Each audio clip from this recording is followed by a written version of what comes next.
welcome back to RC Icons. So in this video we need to get started on Richard Fox's original Egress GoFundMe giveaway.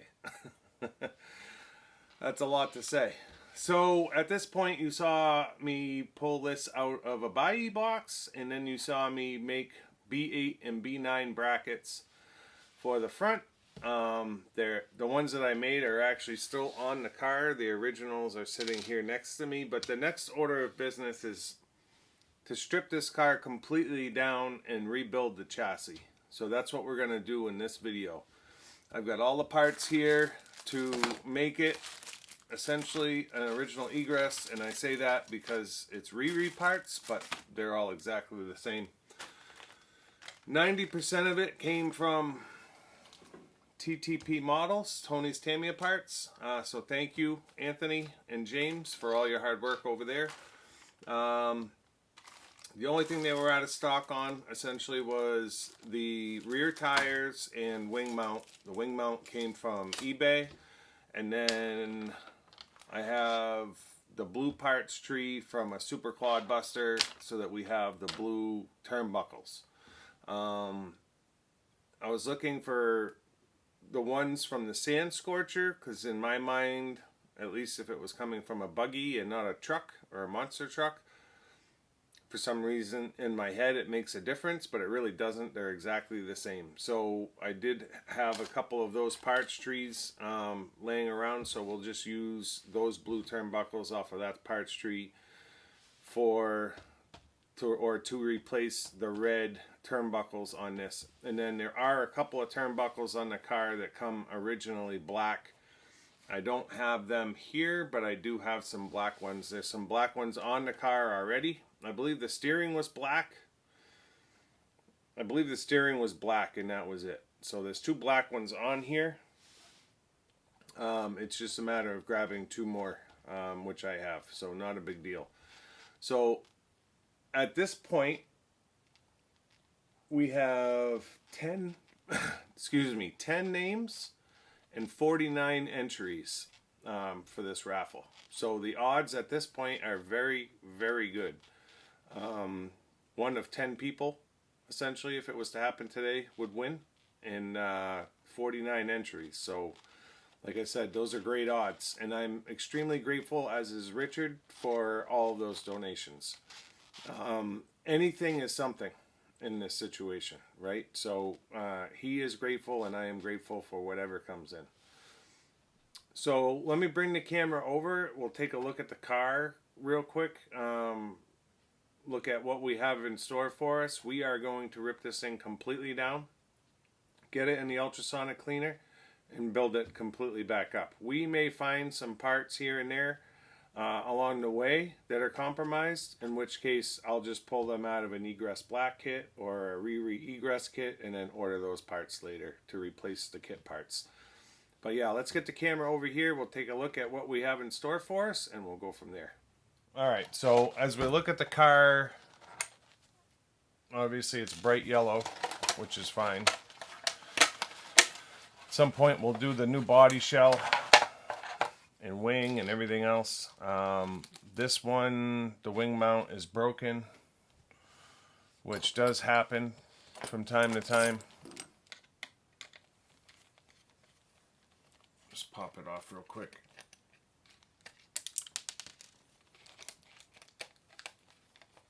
I don't know if it got broken in shipping or what. It didn't look broken in the pictures on buy. It's all good. It's nice we still have the original wing hardware, although it'll have to be cleaned up.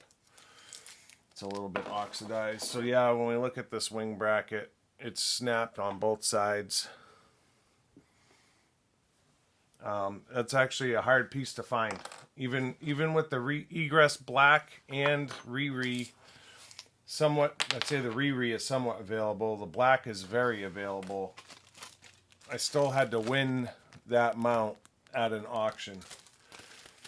It seems like nobody has the wing mount available as like a spare part or a replacement part, which to me sounds crazy because it's probably one of the first things that's going to break.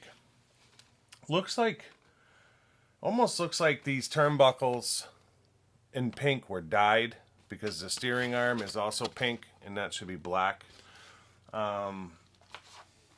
Looks like they were all white parts that were dyed pink for whatever reason. Apparently the person that owned the car before wanted a pink and fluorescent looking car. One thing I like about the Egress is it's very easy to break down.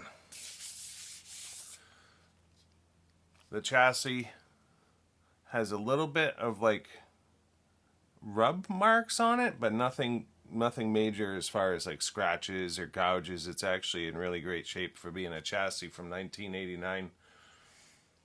And then I don't remember if the original Egress came with titanium screws or not, but this looks like it's all titanium screws.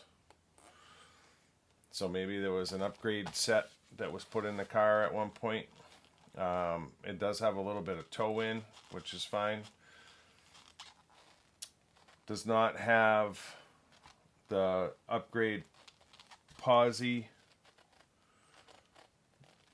UJs. It's got the regular original UJs, it looks like. So yeah, I'm gonna get started taking this thing apart. The Dynatech O2H is gonna stay with the car, so when we pull that out, we'll bench test that and make sure it's running. It's absolutely like brand new. There's no rust on it at all. There's no mark on it at all. So we'll take a look at that in the process.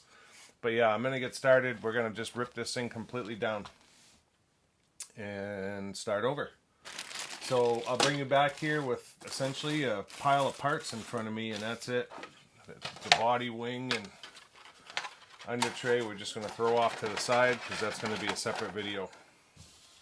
So I'll see you here in a second. And then once I have it apart, I'll take the B8 and B9 that I made, and those are going to go to Jason at JRB Motorcycle Restoration.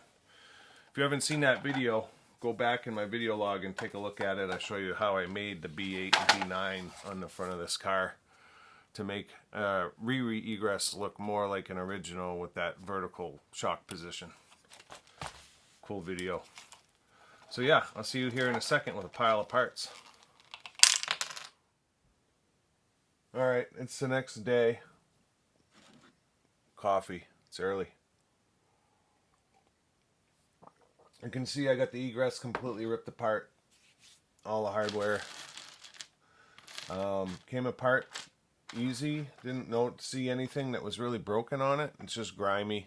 So we're going to get all the big parts in the ultrasonic cleaner.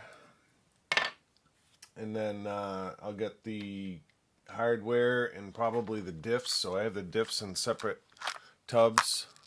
That looks like the front diff, and then this is should be the torque splitter and the rear diff. I'll get those soaking in tubs, and we'll do a toothbrush, simple green kind of clean on them, or dish soap, whatever. So yeah, let me get these cleaned up. I have not torn the shocks apart yet. I will do that as I'm building the car. I'll break them down, clean it, and put them back together. So yeah, that's it. We'll get it cleaned up, and I'll bring you back here for step one shortly. All right, I think we're finally good. Took me about 5 hours. Hardware's all cleaned up. Front ball diff. Rear ball diff. And torque splitter, all the bearings, -1. I realized when I was cleaning them that I bent the cover up on this one. I don't know if you can see it or not, so we'll replace that one. I did check all the bearings. The only thing I haven't touched yet is the shocks. I'll clean those when we get to them. And then all the plastics are nice and clean. Everything other than the skid plates, the diff covers, and the bumper. But we have those parts new. Chassis looks good. Little bit of wear mark from where the battery was.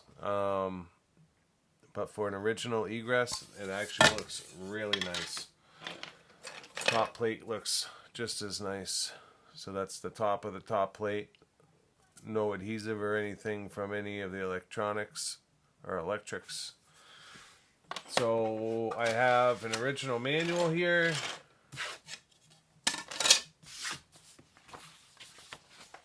$19.89. I've got the rest of my motor parts and everything. Motor plates, turnbuckles are still built, but they're clean. Everything is clean. Whoever assembled the car originally,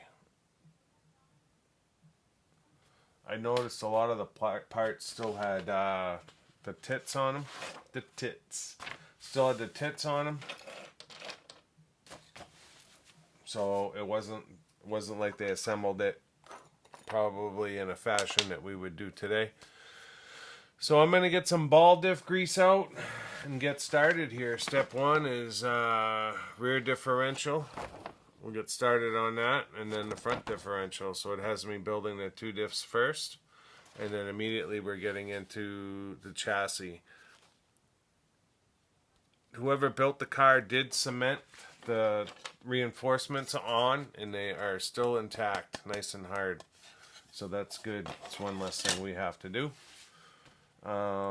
Hardware cleaned up really nice. Some of the brass has some oxidation on it, but other, like the top where it was seeing air is oxidized black, but the rest of it is nice. And the oxidation really doesn't do much. Could it cause friction? Sure. I really don't assume that this car is going to end up going out on the racetrack, to be honest. I think whoever buys it's probably just going to shelf it. So we're just going to move forward. So I'm going to get some ball diff grease out and start putting the two diffs together. And like usual, I'll just bring you back as I have stuff to show you. Probably be around step 3 or 4. So we'll see you in a second. Alright, that's steps 1 and 2 done. So I made up both diffs. This is the front. Feels good. 9-ball diff. And then this is the rear. I don't know if you can hear that. Might be a little bit tight, but it's... I always worry about making them too loose. You know what I mean? I tighten them up and then I back them off. Not like crank them tight, but I tighten them up till they basically stop. And then I back them off like a quarter of a turn. That feels better. So those are made up, and then we started on the chassis getting the 3 uprights on, and then you're supposed to glue the plates down that were already glued. So I just put the screws back in with the nuts. It is titanium hardware and having a bit of an issue with it. So 2 of the M8 fine thread, the heads literally snapped like right off. Like didn't even have the nut tight yet and the head just broke free. So that's going to cause an issue where I'm going to be short hardware, or at least titanium hardware. So whatever I need to finish the car, I'm just going to go stainless. It is what it is. I apologize now for whoever wins the car, but it is what it is. Not much I can do about it. I don't have titanium hardware to pull from. So step 3 has me getting the motor mount. It's not really the motor mount. The motor mount is a separate piece. So this is the motor mount, but that bolts to this. If you've ever built one before, then you know, or even I think it's the same for a Vanquish and an Avanti as well. So we're going to get that bolted to the center gearbox, or maybe it's the rear gearbox, and then it has us putting together the rear gearbox as well. Steps 3 and 4. And then it has us mounting the rear gearbox to the car. So I'm going to do that real quick. So again, motor plate mounts to the gearbox housing, and then you've got your gear sets, your rear diff. I got to pull the out drives out. That goes in. Then you have your counter gear. Takes 2 bearings. that drops in first, I believe, then the diff with the two big bearings on either side, and then the diff cover goes in. So it's just those two gears. And then obviously the counter gear is what's going to drive the spur gear, which is on the torque splitter. So I am going to get that on the chassis, and then I will bring you back for, looks like the front gearbox. It's not calling it the front gearbox, but it looks to me like it's the front. Yeah, it is the front. So rear gearbox, front gearbox going on. See you in a second. Alright, so that's through step 10. Rear gearbox is in place, all greased up. Front gearbox is in place, that's all greased up. And obviously everything is mounted to the chassis. So in step 11, it's got us starting on the rear stabilizer. And this gets to be kind of a finicky piece here, getting this top deck and everything in with all the sandwiching components for the arms and stuff. It's a pain in the ass process, but it's gonna have me get the rear stabilizer arm together, get that mounted to the upper deck with the shock tower mount, and then the upper deck is gonna come down onto the lower deck, and then in step 13 we start getting into the rear arms. So I'll get the upper deck on, and then I'll bring you back before I start messing with the arms. It's actually been really fun. I've never built or assembled an Egress. Believe it or not, I know that probably sounds crazy because I think I've owned 5 or 6 of them. Never taken one apart completely. So I have an original to build. I've got 2 Riris that I will get built at some point as custom Egresses. And so I have and then I've got 2 blacks as well. So I've got a black to build as well. So I do have a lot of Egress building ahead of me in the future, but this is the first one I ever build essentially from scratch. So it's actually been real enjoyable. I've done an Invanti before, but never the Egress. So yeah, very cool process. So I'm going to keep moving forward here, and like I said, I'll bring you back as soon as the top deck is on, just before I start messing with the rear arms. Alright, we're starting to look like something that's through step 11, 12. Through step 12. So top deck is on, rear anti-sway bar is in place. Always, if you've built an Egress, this is always kind of a pain. The rear end of these, getting this sandwiched in with the 2 brackets, and then it's even more of a pain getting the rear arms in place with all of the little spacers and stuff back here, which is what we are about to start doing next. So step 13, 14,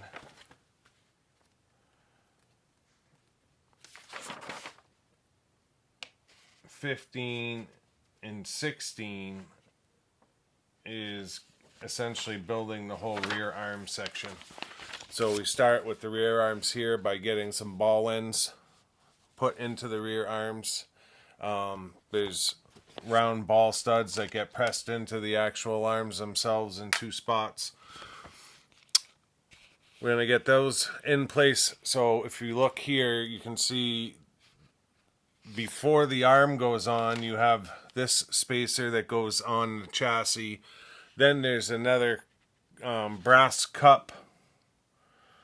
If I can find it here. I'm not sure if it's these tall ones. I think it's this one here. So you have the cone-shaped one, then the arm, then this one. And the screw goes up through with a ball stud at the top. So holding all of that in place while you're getting the screw through sometimes can be a pain. But we're going to I'll work my way through step 16 here. We'll get the rear arms in place with the rear uprights and drive axles. And then I'll bring you back before we start the front, which will be putting the B8 and B9s on, which in the last video you saw me make a set. I do have the originals here to put back on the car, so we'll be fitting those. So yeah, we'll see you here with the rear end on. All right, that's through step 17. Rear arms are on. I had to adjust the camber a little bit in the rear end. Rear drive shafts are in. Diff feels great now. Boy, it feels good, nice and greased. Blue turnbuckles instead of pink. Rear shock towers in place. So yeah, we're starting to get somewhere here now. Next step, we're on step 18. We're going to start getting the front arms together with the B8 and B9. And then the famous front uprights. Original front uprights.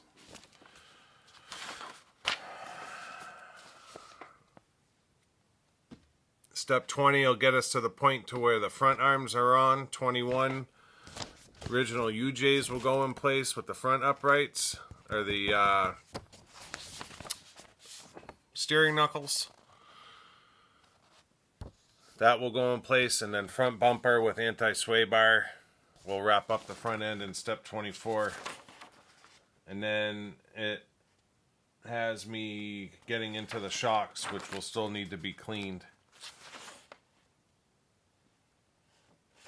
And then once the shocks go in, then it starts messing with the rear torque splitter. I haven't decided yet. I have thought about it, but I haven't decided yet whether or not we will go one way or locked. I'm not sure that I even have the parts for the locked. The one-way bearing is in right now. So yeah, I don't have the locked parts because this car came assembled, so it's gonna have to be the one-way. You can see the one-way is already in that spur gear, so it is what it is, so to speak. So I am going to get us to the point to where the front arms are on. I'll bring you back for a quick show and tell, and then I'll get working on the shocks. So we'll see you here in a second with front arms in place. All right, so that gets us through step 24. So our front end is together. New bumper is on. Looks great. Anti-sway bar obviously is on if the bumper is on. Front shock tower is on. We got our blue turnbuckles now. Front diff feels great. So step 25 is starting to mess with the rear shocks. Has us mounting the rear shocks with the wing mount because that's all one piece, and then, or it all bolts together, and then it has me doing the front shocks. Then it's step 33, which is getting the motor mounted, and then it's the torque splitter, drive shaft, and steering. So I am actually going to skip ahead and get the steering and everything else done, so that all that's left is the shocks, wheels, and tires. So I'm going to get the motor mounted now, torque splitter, and then steering. So I'll bring you back when that stuff is done, and just before I start tearing the shocks down. For me, it's just, I'll get as much of the car assembled before I start cleaning again, because that part of it just sucks. So yeah, we'll see you here in a second with a car short of shocks, wheels, and tires. Alright, so that's the car short of the shocks. So we did steps 35, put the one-way in.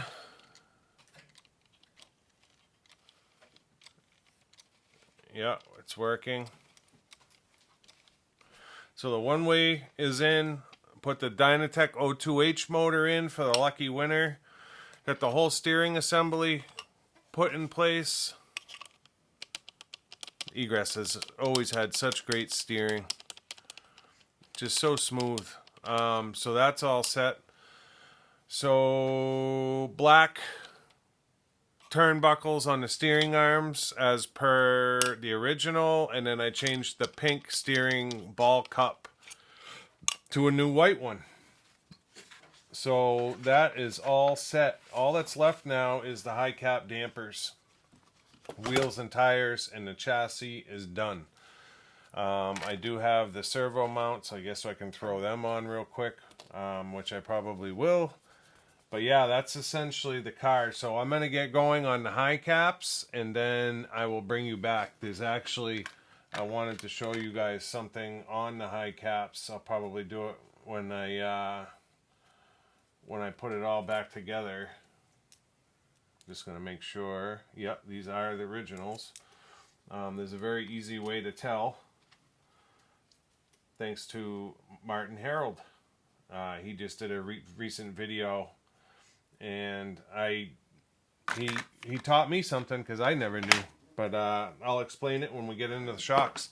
So I'll see you back here in just a second with the shocks all cleaned up. I'll probably build 3, and then I'll build the last high cap together, just so that those of you who have never seen a high cap or an original high cap built before, with the 2 O-rings in the bottom, you'll get a chance to see that. So see you here in just a second with 1 shock left to build, so to speak. Alright, I apologize, I lied in the last segment. I was working on the high cap shocks, trying to remember to leave one, and I had the Bearded Mechanic on YouTube and totally spaced it and built all 4. So, if you guys don't watch the Bearded Mechanic, it's an awesome show. Craig is funny as hell. Him and Dan, the cameraman. Check it out if you haven't seen it. But yeah, I ended up building all 4 high caps. And then in the last segment as well, I had mentioned Martin Harold. So Martin had just bought 2 full sets of original high caps in the package. Which is funny, because after his video, I ended up buying a full set on Buyee. It's on its way to me now. May even be here, and I just need to open the box, because there are a couple of boxes. But regardless, Martin was talking in his video. If you haven't seen this video, go check it out. But he was talking about how the vintage high caps had a screw in it, like the aeration dampers, where you could bleed the shocks. Now, there's a bladder before that I guess would hinder that, but there is a provision for it. And in that video, I'm like racking my brain going, where the hell is the screw that he's talking about? So when I took the shocks apart, I actually found the screw. So in the eyelet hole of the shock, so if you look in the eyelet hole at the top of the shock cap, there's a hex screw, or basically a grub screw that you can spin out and potentially aerate or fill with more oil. However, in the manual, it doesn't talk about it. Not quite sure how it would work, because I'm not a racer, but the fact that it's even there is cool as hell. So now I understand what Martin was talking about. And I was going to show that to you, but now they're on the car, and I'm not going to take them off the car. So at the very least, you guys can see that there's a finished chassis. Chassis is 100% put together. Wheels and tires are on. Of course, now that I look at it, and don't blow me up in the comments, I already know I clocked the motor the wrong way. So right now the wires are in the drive shaft instead of being clocked on the outside. I was gonna rip the whole thing apart and change it, but in all honesty, I can't be bothered. So whoever wins the car, I'm assuming if they were gonna run the Dynatech O2H and run the car, they would pull the motor to solder the wires. They would just reclock the motor at that point. So I will leave it for them to do.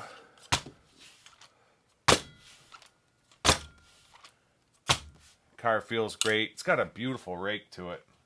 I love the Egress with the original shock position being vertical, which is why I did that last video on making your own B8 and B9. Super cool. At this point, the car is absolutely gorgeous. Like, perfect. Perfect. Perfect. So anything that was scratched or whatever has been replaced. Like I said, there's a couple of like rub marks. There's oil on my finger, so there's some oil on the chassis.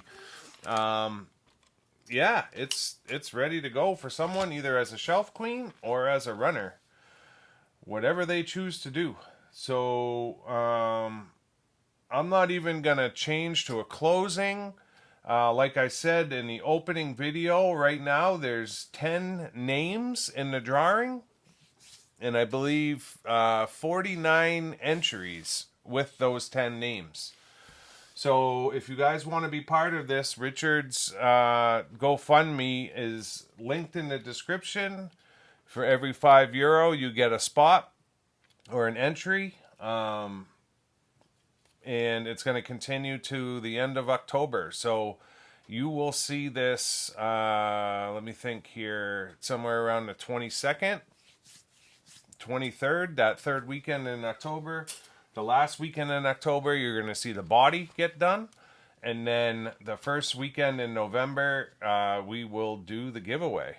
So, yeah, until next Saturday, when you see me get this gorgeous chassis covered with a beautiful original body with original 89 decals, we will see you soon. Thanks.